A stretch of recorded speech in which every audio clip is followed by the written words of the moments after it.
उसके पहले बहुत सारे मिशन हो रहे हैं जिसमें दलाई लामा की सेफ पैसेजिंग हो रही है भारत की तरफ।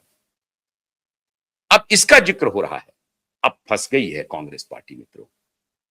खाली इतना ही नहीं कहा है, अभी 2 दिन से लगातार सीआईए के फाइल खुल रहे हैं, उधर रशियन खुफिया एजेंसी के फाइल खुल रहे हैं। कहा जा रहा है कि खाली सीआईए के हाथों नहीं बिके थे आप, कांग्रेस पार्टी के 150 सांसद, और उसमें तो बाद में जो जनता पार्टी की सरकार जब बनी थी मोरारजी भाई, उनके ऊपर भी आरोप लगता है। और उनके ऊपर तो आरोप इंदिरा गांधी ने खुद लगाया था। इंदिरा गांधी का इंटरव्यू आप देख लीजिए जो आईटीवी ब्रिटेन के सबसे बड़े नेटवर्क को दिया था। उस वक्त उन्होंने कहा कि भाई वो तो इंटरनेशनल एजेंसियों के हाथों खेल रहे हैं, हमारी जो ऑस्टिंग हुई है, हमको जो सत्ता से बाहर निकाला गया है, उसके लिए इमरजेंसी के लिए उनको कोई पछतावा नहीं था। इंदिरा गांधी कह रही है कि इमरजेंसी मुझे इसलिए लगानी पड़ी क्योंकि हमारे देश में इंटरनेशनल खुफिया एजेंसी सीआईए और रशियन खुफिया एजेंसी का दबी जुबान में वो कह रहे हैं कि उन्होंने हमें बाहर किया है, सीआईए ने हमें बाहर किया है। पाकिस्तान की आईएसआई हमारे खिलाफ काम कर रही थी। इन सब का कोवर्ट ऑपरेशन था और इसलिए वो मोरारजी देसाई के खिलाफ वो बयान दे रही है, जबकि मोरारजी देसाई के ऊपर खुद यह आरोप लग रहा है कि वो सीआईए के एजेंट थे। अब भारतीय जनता पार्टी के सांसद ने कहा है कि कांग्रेस के 150 नेता ऐसे थे जो कि रशियन खुफिया एजेंसी के पेरोल पर थे, उनसे फंडिंग लिया है, वो सारे डिटेल दिया है उन्होंने। तो केवल सीआईए के हाथों नहीं बिके हुए थे, एफबीआई के हाथों भी बिके हुए थे। आप रशियन खुफिया एजेंसी के भी हाथों बिके हुए थे। अब आप इसी से कल्पना कीजिए, मोसाद के बारे में कहा ही जा रहा है। अभी तो राहुल गांधी कहते हैं कि पेगासस और ये वो, अब वो सारी बातें अलग अलग है। लेकिन अभी जब बीजेपी के नेताओं ने कांग्रेस को घेरना शुरू किया तो जो अकाउंट वो सामने रख रहे हैं, कांग्रेस पार्टी इसका जवाब नहीं दे पा रही है, नहीं दे पा रही है कांग्रेस पार्टी, क्योंकि ये सारे डॉक्यूमेंट हैं। चिरपटिया में आपने यूएस एयरबेस को ऑपरेट करने की अनुमति दी, उड़ीसा में, डॉक्यूमेंटेड है। नंदा देवी टॉप हिल पे हिमालयन रेंज में आपने plutonium mission, plutonium spy device को इंस्टॉल करने दिया along with CIA, in collaboration with CIA, ये डॉक्यूमेंटेड है। अमेरिकी कांग्रेस ने जिमी कार्टर को खत लिखा, ये डॉक्यूमेंटेड है। तो अब आप खुद को कैसे अलग करेंगे? ठीक उसी प्रकार से रशियन खुफिया एजेंसी के पेरोल पर आप हैं, ये डॉक्यूमेंटेड है, उसके ट्रेल है, ये रिपोर्ट्स है भारत की खुफिया एजेंसी के। इसीलिए मित्रों, कांग्रेस, खासतौर से सोनिया की टीम सीआईए के मुद्दे पर, रशियन खुफिया एजेंसी के मुद्दे पर और विदेशी हाथों में खेलने के मुद्दे पर बुरी तरह से फंस गई है। मतलब इसलिए मैंने आपको कहा कि आपने मधुमक्खी के छत्ते में हाथ डाल दिया और शीशे के घर में रहते हुए आपने पत्थर वाले घर पर ईंटा फेंक दिया। अब इसका नुकसान आपको भुगतना पड़ेगा और इसलिए अब ये सारे जो जो गड़े मुर्दे हैं वो अब उखाड़े जा रहे हैं।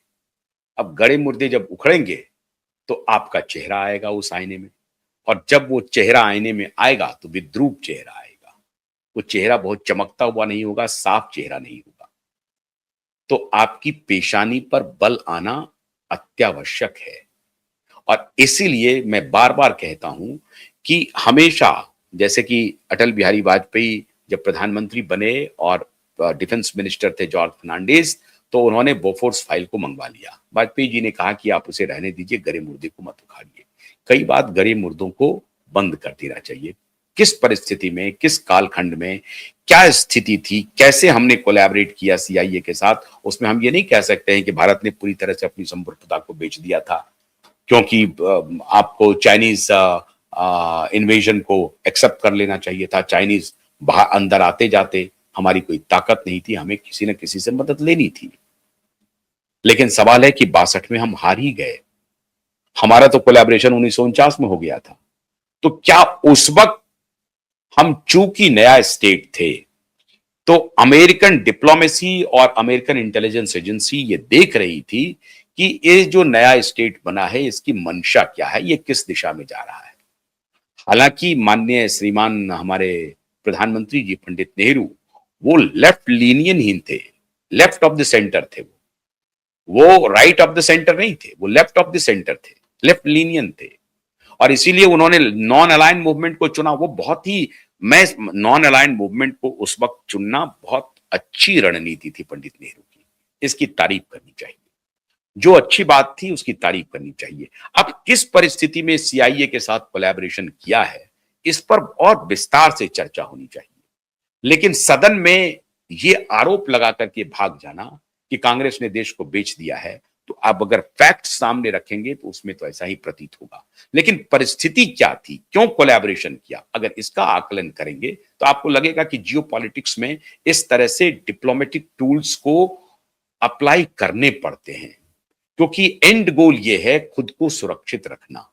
और खुद को सुरक्षित रखने के लिए जो इमीडिएट प्रॉब्लम है उससे कैसे दूर हुआ जाए।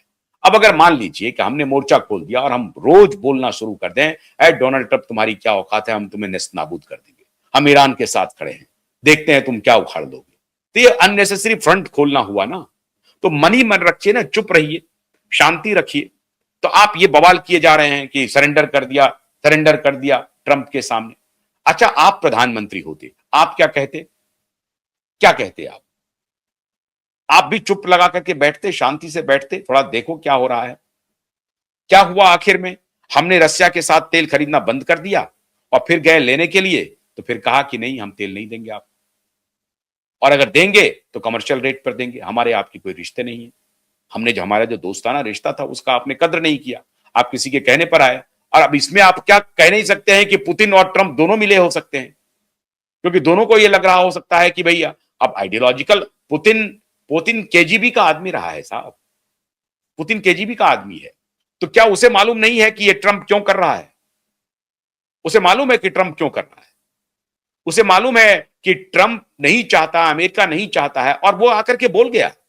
अमेरिकी डेलीगेट्स भारत में आकर के रायसेना डायलॉग में आकर के बोल के चला गया कि जो गलती हमने चाइना के साथ की है वो अमेरिका के साथ नहीं करेंगे। चाइना के साथ गलती क्या की हमने, चाइना के साथ हमने टेक्नोलॉजिकल कोलैबोरेशन किया, और चाइनीज हमसे ही टेक्नोलॉजिकल एडवांसमेंट सीख करके अब वो इतना आगे बढ़ रहा है कि वो एआई पर, आर्टिफिशियल इंटेलिजेंस पर अगले अगले 10 वर्ष में सुपर पावर बनने की योजना बना रहा है। हम वो गलती भारत के साथ नहीं करेंगे। अरे भाई, तुम गलती क्या करोगे, भारत के पास दिमाग नहीं है क्या? भारत को अगर बनना होगा तो बना लेगा। लेकिन वो इतने चौड़े से आकर के भारत की धरती पर आकर के बोल के चला गया, धमका करके चला गया। तो वो केजी में रहने केजीबी का आदमी पुतिन को मालूम नहीं है कि ये अमेरिका क्यों कर रहा है। इसलिए भारत के जो न्यू डिप्लोमेसी है, वो मैं समझता हूं कि बहुत सक्षम लोग हैं, तेज तरार लोग हैं, वो समझ रहे होंगे कि इस जियो पॉलिटिक्स में अपने आप को कहां पोजीशन करना है। तो मैं समझता हूं कि अपोजिशन को थोड़ा सा गंभीरता से सवाल उठाने चाहिए, और अगर फूहड़ता से आप उठाएंगे तो इस तरह के फूहड़ जो पुराने गरे मुर्दे हैं वो उखड़ेंगे, और जब उखड़ के सामने आएंगे तो आपका चेहरा बहुत साफ नहीं दिखेगा, दिक्कत में पड़ेंगे। कॉमन मैन को सिर्फ यही समझ में आएगा कि देखिए साहब, सीआईए के साथ कोलैबोरेशन था 1949 में, ये डॉक्यूमेंट है। देखिए साहब, सीआईए के साथ इन्होंने Nanda Devi plutonium spy mission किया था कि नहीं किया था। अब कॉमन मैन को यही समझ में आएगा। अब आप सफाई देते रहिए कि उसका कारण क्या था, उस वक्त हमने क्यों किया था। लोग इतने में जाएंगे नहीं, उनको फैक्ट चाहिए, वो दे देगा। और नैरेटिव वॉर है तो आप कहेंगे नरेंद्र सरेंडर, वो कहेंगे हमसे पहले ही सरेंडर। अरे हम सरेंडर नहीं किए, ये देखिए सरेंडर किसको कहते हैं। आप समझ रहे बात को? तो आपने मधुमक्खी के छत्ते में हाथ डाल दिया, अब झेलिए। तो ये हड़कंप मचा हुआ है कांग्रेस पार्टी में, खासतौर से सोनिया टीम में। अब होगा क्या आगे, अगर ये मामला और खुलेगा साहब, तो देखिए सत्ता में आपने 55 साल गुजारे हैं, बहुत सारे कॉम्प्रोमाइजेस हैं, और वो सारे कॉम्प्रोमाइजेस आएंगे। और मैं फिर एक बार कह रहा हूं, आदरणीय मनमोहन सिंह जी का जब कुंडली खुलेगी ना, तो वर्ल्ड बैंक से लेकर के, आईएमएफ से लेकर के, आरबीआई से लेकर के प्रधानमंत्री कार्यालय तक बहुत सारे कॉम्प्रोमाइजेस आपको देखने पड़ेंगे। इसलिए कांग्रेस पार्टी से मैं अनुरोध करता हूं, जरा सोच समझ करके, अभी जो पवन खेरा एप्टिन फाइल फिर माहौल बना रहे हैं साहब, तो थोड़ा संभल करके चलिए। अब एडविना माउंटबेटन की बेटी का पुस्तक का जिक्र किया है भारतीय जनता पार्टी के सांसद ने। वो कह रहे हैं कि साहब देखिए, जब महात्मा गांधी की हत्या हुई उसके बाद सेलिब्रेशन चल रहा था। अब ये कितना सही है कितना गलत है, उस किताब को कितना ट्रुथफुल सोर्स माना जाए, लेकिन किताब में चर्चा है तो सदन में आ गई बात। तो ये बातें संसद में हो रही हैं, ये नुक्कड़ चौराहे पे भाषण में नहीं हो रहा है, ये पार्लियामेंट की प्रोसीडिंग्स के रिकॉर्ड्स में जा रहे हैं। सीआईए के साथ कांग्रेस के और निवर्तमान की पुरानी सरकारों के रिश्ते की बात पार्लियामेंट के सेशन के प्रोसीडिंग्स के रिकॉर्ड्स पे जा रहे हैं। इस बात को कांग्रेस पार्टी को समझना चाहिए। बुरी तरह से फंस गई है कांग्रेस पार्टी। अब देखिए आने वाले दिनों में कांग्रेस क्या रणनीति बनाती है इस दुष्चक्र से बाहर निकलने के लिए। नमस्कार।